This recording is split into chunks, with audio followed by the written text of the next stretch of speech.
Saudara-saudara yang terkasih dalam Kristus, ada satu waktu saya diundang oleh Tuhan untuk memberkati rumah.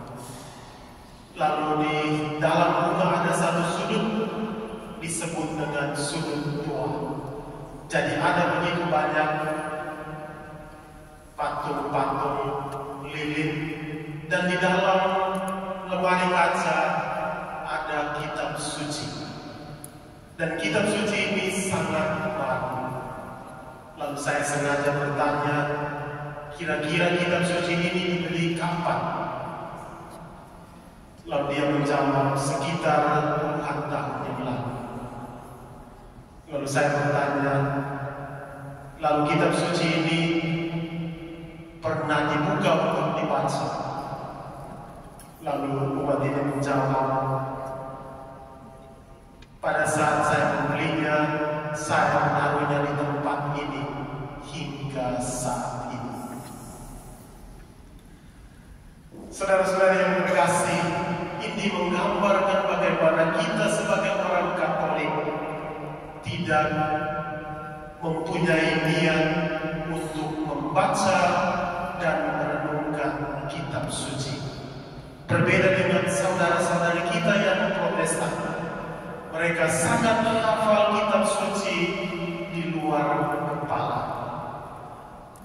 Kita yang Katolik jangankan membaca, membukanya saja pun mungkin kita tidak melakukan.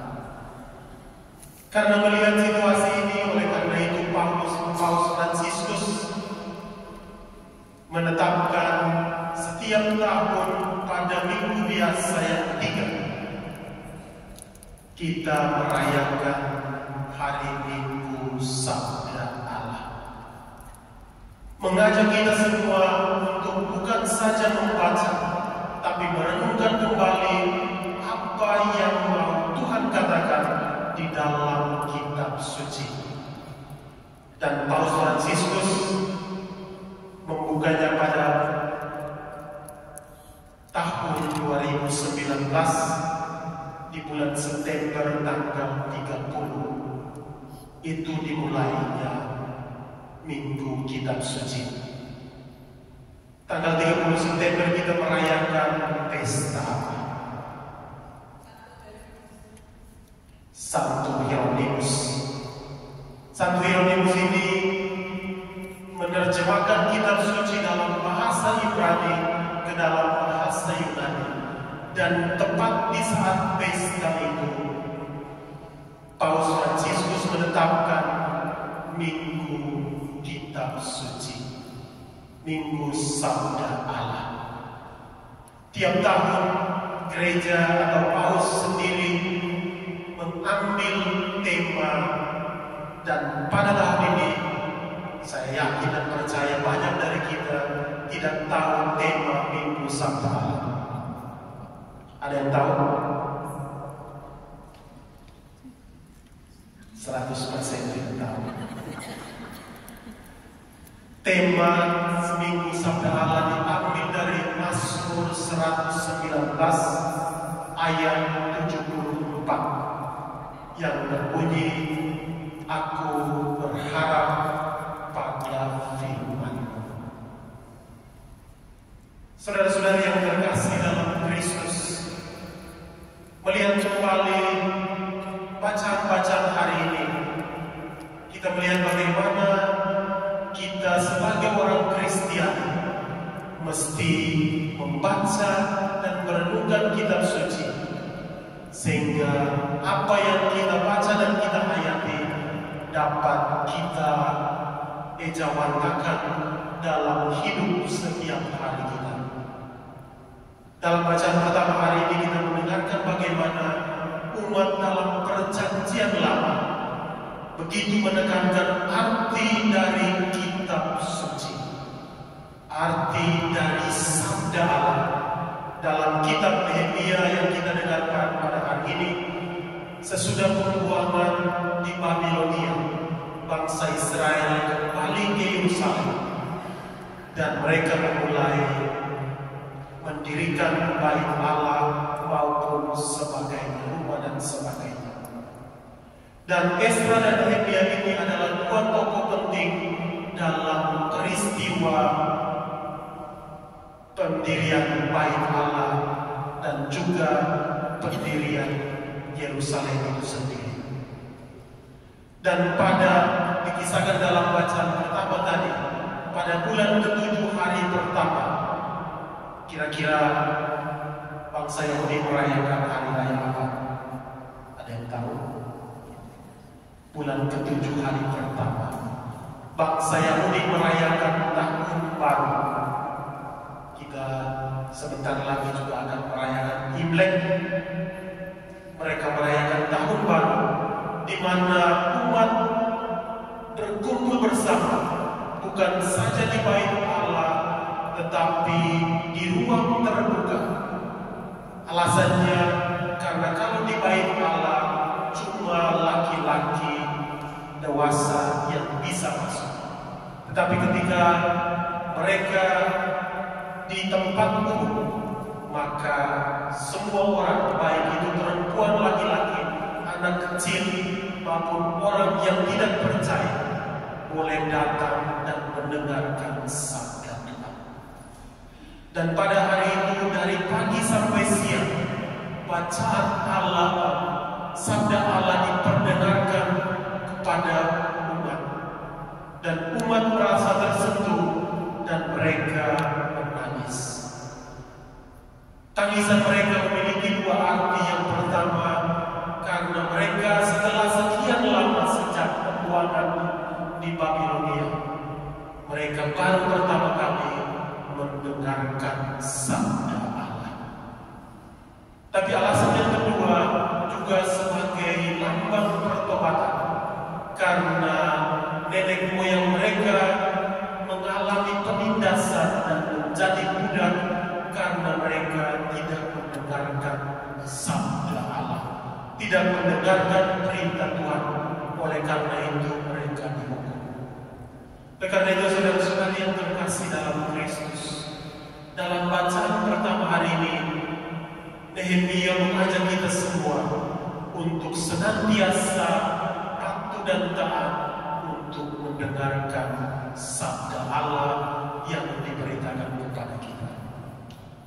Dan dalam bacaan Injil hari ini, Santo Lukas menggambarkan bagaimana Yesus memulai perjalanan misi pewartaan kasih-Nya kepada umat. Dan ketika Ia masuk ke dalam Bait Allah, Ia membaca kitab dari Nabi Yesaya. Ada beberapa hal penting yang menjadi bahan refleksi bagi kita. Yang pertama,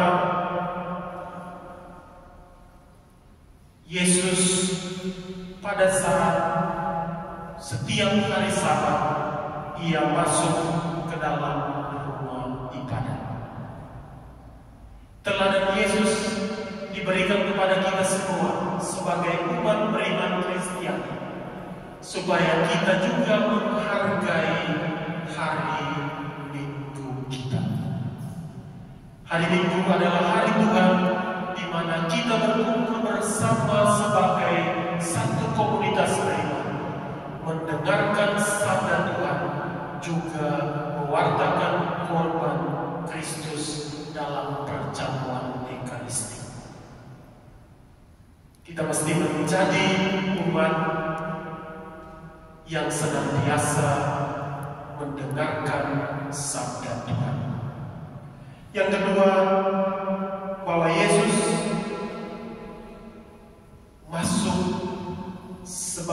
masuk ke dalam Bait Allah, tetapi Ia juga pergi ke Nazaret, tempat di mana Ia dibesarkan, dan mewartakan kabar gembira kepada orang di sekitarnya, sekalipun mereka tidak menerima Dia sebagai seorang nabi.